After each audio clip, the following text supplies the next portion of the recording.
Ditemani kuasa hukum, korban perundungan mendatangi gedung DPR meminta Komisi 3 mengevaluasi kasus perundungan di SMA Binus Simpruk, Jakarta Selatan. Kuasa hukum korban menyatakan korban telah menjadi korban perundungan dari hari pertama masuk sekolah. Tak hanya mendapatkan perundungan, korban juga mengalami pelecehan seksual oleh para pelaku. Pelaku mengaku sebagai anak pejabat dan pengusaha dan meminta korban melayani mereka. Kemudian dalam proses berjalan, dikarenakan tugas luar kota yang tidak dapat ditinggalkan. Menyampaikan agenda rapat yaitu yang pertama, penyampaian kuasa hukum dari Binus. Ada? Masih di jalan, kemudian saya wakil dari sekolah. Bapak dari sekolah sini. Ya, dalam acara ini.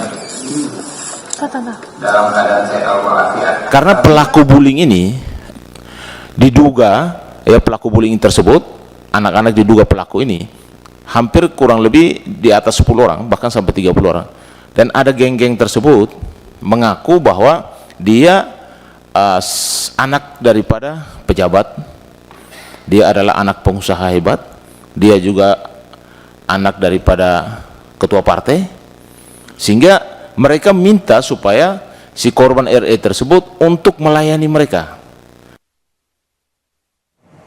Wakil Ketua Komisi 3 DPR Habibur Rahman menyatakan kasus perundungan siswa di SMA Binus menyangkut anak didik, jadi butuh kebijaksanaan dalam menyelesaikan kasus.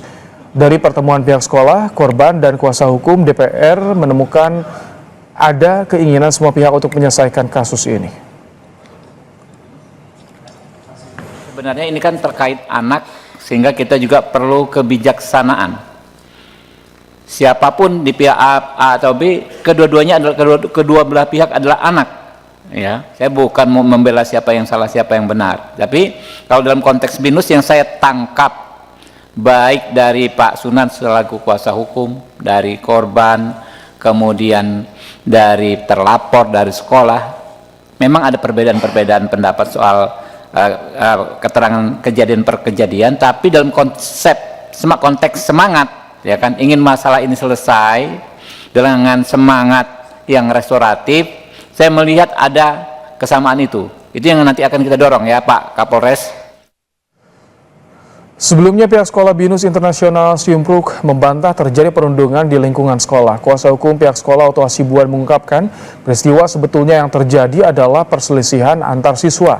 Pihak sekolah menyebut kasus dugaan perundungan ini bergulir setelah adanya laporan dari orang tua salah seorang siswa ke Polres Metro Jakarta Selatan tanpa mengonfirmasi terlebih dahulu ke pihak sekolah. Binus School Simpruk mengaku kooperatif membantu penyidikan polisi dengan menyerahkan bukti CCTV dan memfasilitasi saksi agar kasus ini dapat segera selesai melalui restoratif justice. Soal motif ya, saya katakan peristiwa ini sudah terjadi Januari dan sudah diproses oleh pihak kepolisian dan tidak ada yang exposure yang luar biasa selama ini. Karena terus dilakukan pertemuan-pertemuan mediasi. Jadi sebenarnya Binus di sini posisinya kan adalah ini seperti kata tadi, ini adalah antara siswa dengan siswa. Siswa yang dilaporkan ini, yang dulunya ada 8 orang, juga ada kuasa hukumnya. Tapi Binus kan berada di tengah. Harus memfasilitasi apapun yang bisa membantu penyelesaian RG ini. Ya kan? Jadi oleh karena itu setiap kepolisian memanggil, mengundang kita, pasti kita datang.